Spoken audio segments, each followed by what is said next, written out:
Les 5 meilleurs ETF pour PEA.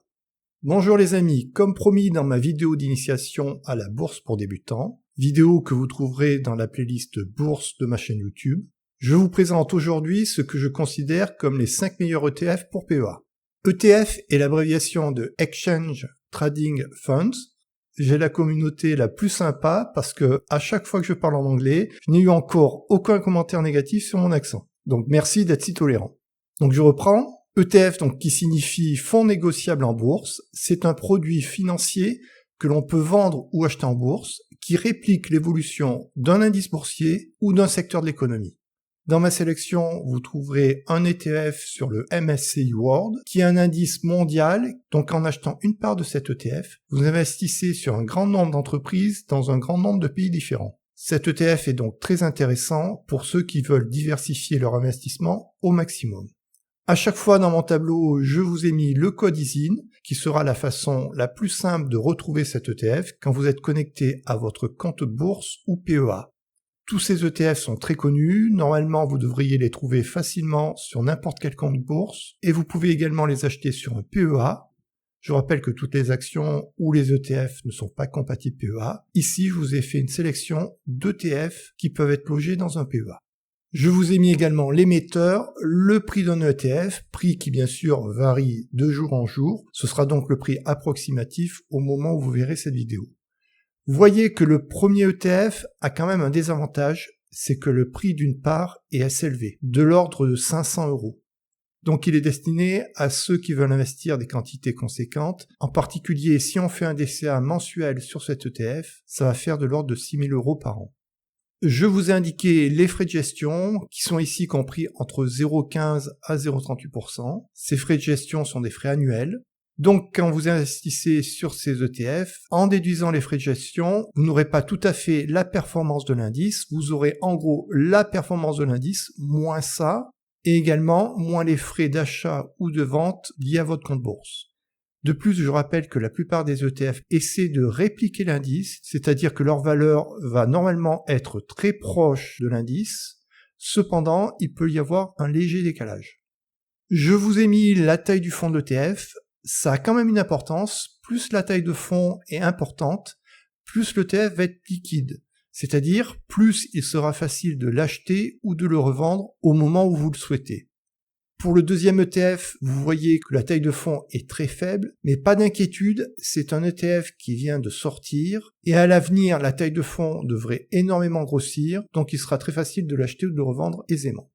Avant-dernière colonne, j'ai indiqué si l'ETF est capitalisant ou distribuant. Capitalisant, c'est-à-dire que les dividendes liés aux actions qui sont dans cet ETF viennent se rajouter au capital de l'ETF, à la valeur de l'ETF. Si on peut dire, il reste dans l'ETF. C'est-à-dire que s'il y a 5 € de dividendes qui sont distribués, la valeur de l'ETF va augmenter de 5 €. Cependant, en réalité, c'est peut-être un peu moins parce qu'il peut y avoir des frais ou des taxes qui sont prélevés sur ces dividendes. Et à droite, vous avez une des choses les plus importantes concernant un ETF, ici, l'indice qui est suivi. J'ai présenté un deuxième ETF sur le MSCI World, car je trouvais que le premier était quand même assez cher. Le deuxième ETF a l'avantage de coûter seulement une trentaine d'euros, donc il vous permettra plus facilement de faire des investissements si vous souhaitez y consacrer des sommes moins importantes. Par contre, ce deuxième ETF est distribuant, c'est pas ce que je préfère les ETF capitalisants. Dans les ETF distribuants, lorsqu'il y a des paiements de dividendes, ces paiements vont vous être distribués sur votre compte. Donc la valeur de l'ETF va rester la même et vous allez recevoir un petit peu d'argent sur votre compte. Mais si vous souhaitez faire du DCA, dans la logique, il faudrait les réinvestir en rachetant des parts d'ETF. Ce qui n'est pas forcément très pratique car les sommes distribuées peuvent être assez faibles. Le troisième ETF va répliquer l'indice Nasdaq 100. Je vous rappelle que c'est un indice avec beaucoup de valeurs technologiques. C'est l'indice que je vais privilégier personnellement car je considère qu'avec le développement de l'IA, ça devrait être bénéfice à la valorisation du Nasdaq 100. Le Nasdaq 100, tout comme le S&P 500, sont des indices américains. Le S&P 500 est plus large, plus diversifié que le Nasdaq 100. Cependant, dans les dernières décennies, il a moins performé que le Nasdaq 100, puisque les valeurs technologiques sont parmi celles qui ont le plus augmenté. Avant-dernier indice, l'Eurostoxx 50 NR, il est composé de valeurs européennes. Le dernier ETF concerne le CAC 40, indice de 40 valeurs françaises.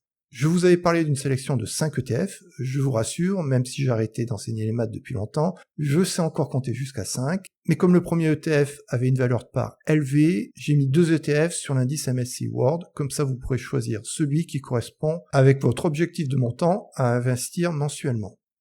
Avant de vous présenter plus en détail chacun de ces indices, je vous explique pourquoi j'ai voulu faire cette vidéo sur la stratégie DCA sur ETF. Pourquoi les ETF sont intéressants? Tout simplement parce qu'ils permettent d'avoir une bonne diversification avec des coûts faibles et de façon très simple. De plus, cet investissement est compatible avec le PEA, puisque dans cette vidéo, je vous présente uniquement des ETF compatibles au PEA. D'un point de vue fiscal, le PEA est le meilleur moyen d'investir en bourse. En effet, je vous rappelle que si vous sortez de l'argent de votre PEA après 5 ans, vous paierez seulement 17,2% d'impôt sur vos gains, contre 30% à la flat tax si vous aviez investi avec un compte titre ordinaire, CTO. Une des meilleures stratégies d'investissement avec ETF est de faire un DCA. Par exemple, investir la même somme chaque début de mois ou chaque fin de mois sur le ou les ETF que vous avez sélectionnés. Pour plus d'informations sur les indices boursiers ou sur la méthode d'investissement DCA ou sur la fiscalité des gains en bourse, vous pouvez regarder ma vidéo sur la bourse pour débutants, elle est dans ma playlist bourse.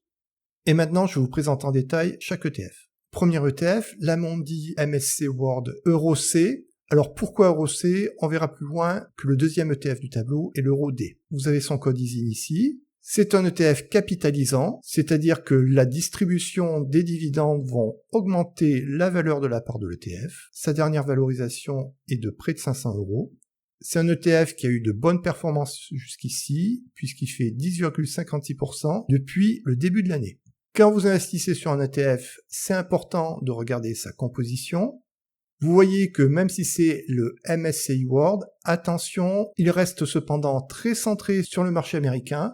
Vous voyez que Microsoft, à lui tout seul, fait plus de 4,6% de la valeur de l'ETF, et que parmi les plus fortes pondérations de l'ETF, il y a beaucoup de valeurs américaines. Ça signifie que cet ETF est très lié à l'évolution du marché américain. Si on descend, on a plus d'informations sur sa répartition par secteur d'économie. Vous voyez que le secteur des technologies de l'information représente quasiment le quart de l'indice. Alors c'est très intéressant car c'est un secteur qui est très dynamique actuellement, ce qui permet d'espérer une bonne évolution de l'indice. Cependant, si vous avez des doutes sur le secteur des technologies de l'information, ce n'est peut-être pas le meilleur ETF pour vous. C'est très important de regarder la composition d'un ETF avant d'investir dessus. Vous voyez que la finance représente également une grosse partie, près de 1/6, la santé, l'industrie, etc. Si on regarde maintenant les performances historiques, vous voyez l'évolution en pourcentage. Il a plus que doublé en 10 ans. Donc très bonne performance, mais attention, bien sûr en bourse, les performances passées ne présagent pas des performances futures, et vous voyez qu'il y a bien sûr également des périodes où il peut y avoir de fortes baisses. Avec la stratégie DCA sur ETF, je vous rappelle qu'on investit sur le long terme, donc par exemple, des petites périodes comme ceci où ça baisse ne sont pas dramatiques si on investit sur 15, 20, 30 ans. Par contre, l'investissement en bourse ne me semble pas adapté pour des investissements de court terme. Car si par malchance vous investissez juste avant une baisse, vous pouvez perdre énormément si vous êtes obligé de sortir de la bourse rapidement. Vous avez beaucoup plus d'informations dans les documents disponibles. Pour retrouver la page de ce site internet, c'est très simple. Vous tapez Amundi avec le code de l'ETF et vous aurez énormément d'informations sur cet ETF. On passe au deuxième ETF qui est sur le même indice MSCI World. Vous voyez que la différence ici, c'est avec un D, et la différence provient du fait que celui-ci est distribuant. Donc attention, ne confondez pas les deux, mais de toute façon, si vous utilisez l'ISIN pour rechercher l'ETF, vous ne pouvez pas vous tromper. Cependant, vérifiez bien si vous êtes sur le C ou sur le D avant d'investir. Je ne détaille pas plus la présentation, puisque c'est le même indice, donc la même composition que l'ETF précédent. Troisième ETF et deuxième indice, l'ETF Lyxor PEA Nasdaq 100 sur l'indice Nasdaq 100, CAPI car il est capitalisant, c'est-à-dire qu'à chaque fois qu'il y aura des distributions de dividendes, ça va augmenter la valeur de la part. Vous avez son code ISIN, sa dernière valeur. Voyez que la performance depuis le début de l'année est également intéressante, 10,61%. Vous avez les frais de gestion de 0,30. L'encours de gestion, vous voyez qu'il a déjà beaucoup augmenté par rapport au moment où j'ai fait mon tableau. Et également, on va rechercher plus d'informations sur la composition de cet ETF. vous voyez que les valeurs qui ont la plus forte pondération se retrouvent dans l'indice MSCI World. Ce qui signifie que cet ETF pourrait faire un peu doublon si vous avez déjà du MSCI World. Si vous prenez les deux à la fois, ça va conduire à surpondérer les valeurs qui sont dans les deux indices. Vous voyez que c'est un indice qui est quand même beaucoup moins diversifié que le MSCI World, puisque Microsoft à lui seul représente 9% de l'indice. Donc c'est un indice qui est très centré sur le secteur technologique. Vous pourrez vous connecter à la page internet pour regarder ça plus en détail. Maintenant, si on regarde la composition par rapport aux différents secteurs économiques, vous voyez qu'il y a près de la moitié de la valeur qui correspond aux technologies de l'information. C'est normal, le Nasdaq 100 par composition est un indice lié aux technologies, qui va vous intéresser si vous pensez que le secteur technologique va surperformer par rapport aux autres secteurs économiques. Je vous laisse regarder le détail de la composition. On passe aux performances. Vous voyez que c'est un indice qui historiquement a eu de très bonnes performances, également sur les 5 dernières années. Par exemple, sur 5 ans, le capital a été multiplié quasiment par 1,6, ce qui est quand même énorme en seulement 5 ans. Cependant, comme vous le voyez, c'est un indice qui est au plus haut, comme beaucoup d'indices boursiers actuellement. Donc à vous de déterminer si c'est le bon moment d'investir. Personnellement, je vais commencer par investir de petites sommes, et si à un moment donné il y a une correction, j'investisserai des sommes plus importantes. De toute façon, je suis sur une stratégie DCA long terme, donc même s'il devait y avoir des baisses à court ou à moyen terme, ce ne serait pas catastrophique. Pour retrouver cette page avec tous les détails et également beaucoup plus d'informations dans les documents, il vous suffira de rechercher sur internet Amundi et l'ISIN qui est ici. On passe à l'ETF Easy S&P 500. Donc cet ETF cherche à répliquer l'indice S&P 500, qui est également un indice américain. Vous avez ici son code ISIN. Vous voyez qu'il est capitalisant, comme tous les ETF que je présente dans cette vidéo, sauf le deuxième ETF. On regarde ses performances. Vous avez ici ses performances sur 5 ans, sur 10 ans. Vous voyez que c'est également un indice qui a bien performé sur les dernières années. Vous avez une comparaison de la performance de l'indice avec la performance de l'ETF. Vous voyez que ces deux performances sont quand même très similaires. Les différences sont vraiment ténues. En 2022, il y a eu une baisse de 13,17%. Vous voyez, c'est une raison pour laquelle je vous dis que l'investissement en bourse est plutôt long terme. Celui qui aurait investi début 2022 aurait perdu quand même pas mal d'argent en un an. Après, s'il investit sur le long terme, ce n'est pas forcément catastrophique, puisqu'en 2023, il y a eu par contre une augmentation de 21,41%. Également important à regarder la composition de cet ETF. Voyez que vous avez toujours Microsoft qui a une part importante de l'ETF. Une fois de plus, vous voyez que c'est un ETF dans lequel les valeurs technologiques ont une assez forte pondération, quand même moins forte que pour le Nasdaq 100, c'est plus diversifié que le Nasdaq 100. Si on regarde les pourcentages par secteur économique, vous voyez que les technologies de l'information représentent près de 30%. Vous avez près de 13% pour la finance, 12,52% pour la santé, 10,63% pour ce qui s'appelle consommation discrétionnaire. C'est donc quand même beaucoup plus diversifié que le Nasdaq 100, mais sur le marché américain, donc beaucoup moins diversifié que le MSCI World. Concernant l'ETF iShare Core Euro Stock 50, vous avez un prix de la part de près de 183 € et une très bonne performance sur l'année de 11,97%. Ici aussi, il est possible de comparer les performances de l'indice en bleu avec les performances de l'ETF en vert. Ici, il y a des différences qui sont quand même plus importantes. Par exemple, vous voyez ici 5% pour l'ETF contre 4% pour l'indice. Cependant, si on regarde, on a quand même une évolution de l'ETF qui reste proche de celle de son indice. Et si on regarde sa composition, on voit que la plus forte pondération est ASML Holding NV, qui est dans le secteur de la technologie de l'information. La deuxième, c'est LVMH. Troisième, SAP, dans le secteur des technologies de l'information. Quatrième, Total Energy, dans le domaine de l'énergie, etc. C'est donc un indice, un ETF qui est quand même plus diversifié que le CAC 40, puisque dans le CAC 40, il n'y a que des valeurs françaises, mais qui est quand même beaucoup moins diversifié que le MSCI World.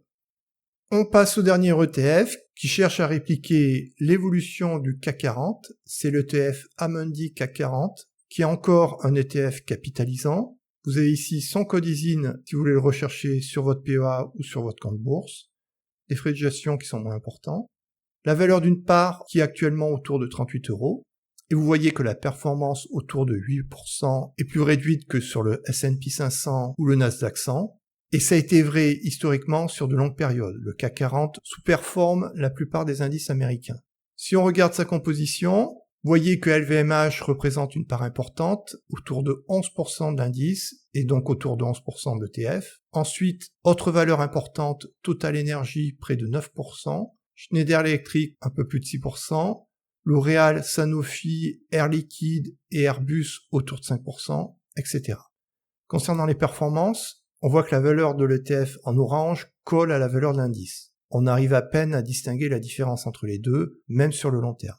Si on regarde sur 5 ans, on voit que l'ETF a augmenté de plus de 70%, alors que l'indice a augmenté de plus de 72%. Un petit mot pour conclure, j'ai fait une vidéo dans laquelle je vous montre comment j'achète ces ETF sur mon compte bourse Fortuneo. Vous trouverez cette vidéo dans la playlist bourse de ma chaîne YouTube. Si vous voulez ouvrir un compte bourse, Fortuneo vous offre un bonus à l'ouverture. Son montant varie et actuellement son montant est de 140 €. Je vous explique en détail comment bénéficier de ce bonus.